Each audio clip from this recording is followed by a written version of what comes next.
Bonjour à toutes et tous et bienvenue sur la chaîne de podcast du comité de réanimation de la SFAR, Société française d'anesthésie-réanimation. Nous sommes ravis de vous accueillir pour cet épisode de la série thématique, une série à la rencontre des experts de la SFAR pour aborder des sujets d'actualité en réanimation. Nous avons le plaisir de recevoir aujourd'hui le docteur Roland Mathieu pour parler de l'hémorragie digestive chez le patient cirrhotique. Merci pour l'invitation. Donc, docteur Roland Mathieu, je commence tout de suite avec une question essentielle. Pourquoi est-ce que l'anesthésiste réanimateur doit-il connaître le sujet de l'hémorragie digestive chez le patient cirrhotique? Alors, il doit connaître le sujet pour deux raisons principales. La première, c'est que l'anesthésiste réanimateur a souvent une place centrale dans la prise en charge de l'hémorragie digestive chez le patient cirrhotique, soit lorsqu'il est en réanimation, ou soit lorsqu'il est en salle d'endoscopie, ou voire en salle de radio-intervention. La deuxième raison, c'est que la particularité de l'hémorragie digestive chez le cirrhotique est qu'elle est grévée d'une mortalité très importante, aux alentours de 15%. Donc, l'anesthésiste réanimateur, lorsqu'il prend en charge ce patient, doit bien connaître la physiopathologie et le traitement. Très bien. Sur le plan physiopathologique, est-ce que vous pouvez nous expliquer pourquoi le patient cirrhotique développe une hypertension portale qui entraîne la rupture de ses varices œsophagiennes ou gastriques? Oui. Alors, la genèse de l'hypertension portale est la conséquence de deux phénomènes. Le premier phénomène est la diminution des espaces sinusoïdes qui sont dans le foie. Souvenez-vous, les espaces sinusoïdes sont les endroits où les capillaires passent et le sang de l'artère hépatique ou du tronc-porte passe vers la veine centrolobulaire et dans le système cave. Lorsque, dans la cirrhose, il y a une mutilation, une modification de l'architecture et ces espaces diminuent largement. Deuxième phénomène qui se passe au niveau intrahépatique est une augmentation des résistances intrahépatiques due à une vasoconstriction anormale au niveau de ces capillaires.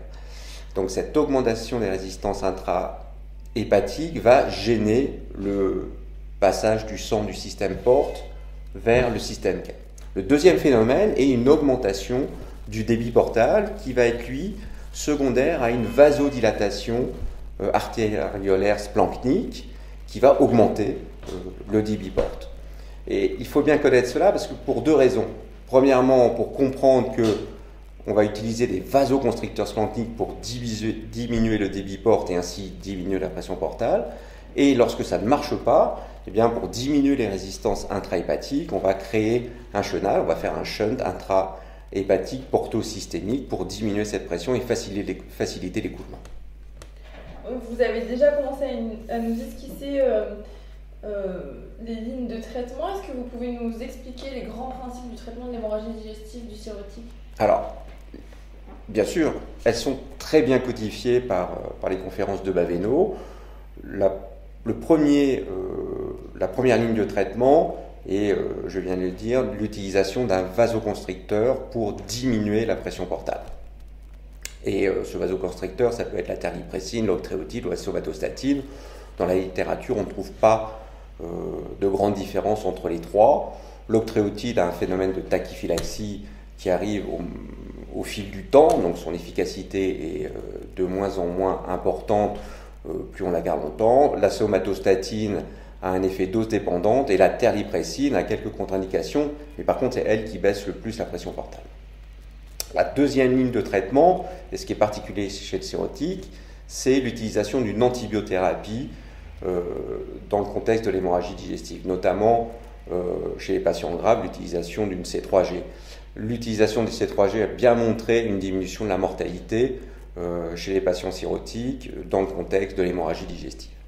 La troisième ligne de traitement est la réalisation d'une endoscopie digestive. Alors cette endoscopie digestive doit être réalisée dans les 12 heures, c'est la particularité du cirrhotique, et elle permet premièrement de faire le diagnostic, parce que si le cirrhotique saigne essentiellement de varices œsophagiennes ou gastriques par hypertension portale, 20% des cirrhotiques saignent aussi d'ulcères. Et cette endoscopie va permettre de faire le traitement, soit de la ligature de varices, soit l'encollage de varices gastriques. Et va nous donner aussi des indices sur la gravité, notamment sur la persistance du saignement pendant l'endoscopie, ce qui est important pour la suite du traitement. Quelle cible doit-on choisir pour l'hémoglobine et le TP? Alors, pour l'hémoglobine, les conférences de consensus sont assez claires. Il faut viser le 7 grammes par décilitre en dehors de tout problème coronarien chez le patient cirrhotique. En faisant attention de ne pas surremplir notre patient parce qu'il y a une corrélation bien décrite entre la volémie et la pression portale, et plus vous allez remplir votre patient, plus vous allez le transfuser aussi, et bien plus vous allez augmenter la pression portale et faire saigner. Maintenant, la correction du TP. Il n'y a aucune indication, la plupart du temps, à corriger un TP, à corriger un chiffre, parce que, on le sait bien maintenant, l'hémostase chez le patient cirrhotique est dit trop balancé. Le foie est un gros producteur de facteurs de la coagulation, qu'ils soient pro-coagulants ou anticoagulants. Et chez le cirrhotique, l'équilibre se fait différemment, ce qui fait que tous les tests usuels de l'hémostase ne permettent pas de dire si le patient risque de saigner ou pas.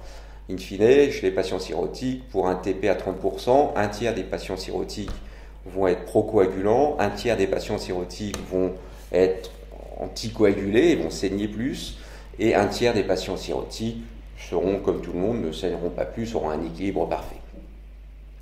Donc on ne corrige pas le TP. Cependant, lorsque votre patient est en choc hémorragique, les choses sont complètement différentes et il faut appliquer les recommandations qui sont une transfusion, essayer d'avoir un ratio de transfusion culoglobulaire PFC à 1 ou à 1,2, 1 sur 2. Que faire si ça saigne toujours après endoscopie? Alors, si ça saigne toujours après endoscopie, il y a plusieurs moyens d'arrêter le saignement, des moyens qui sont mécaniques en première partie, et puis après, il faut réaliser ce dont j'ai parlé tout à l'heure, le shunt portosystémique. Alors, pour arrêter localement le saignement, on a deux solutions qui sont préconisées. La première, si votre endoscopiste a la possibilité, c'est maintenant de poser des prothèses œsophagiennes qui permettent de compresser les varices et arrêtent immédiatement le saignement.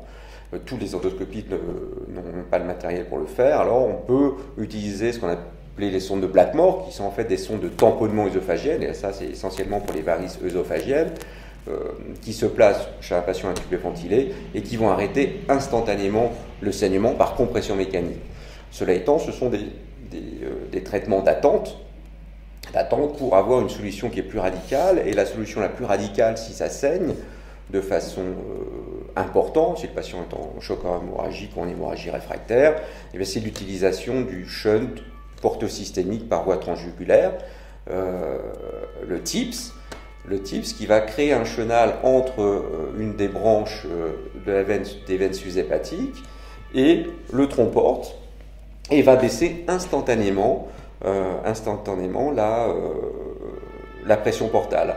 Alors il y a des indications, il y a surtout des non-indications au TIPS, notamment si votre patient cirrhotique est très grave, si c'est un CHAI supérieur à C14, si le lactate est supérieur à 12 lorsque vous prenez en charge votre patient, bien là, le TIPS est plutôt futile parce que la mortalité est très très importante.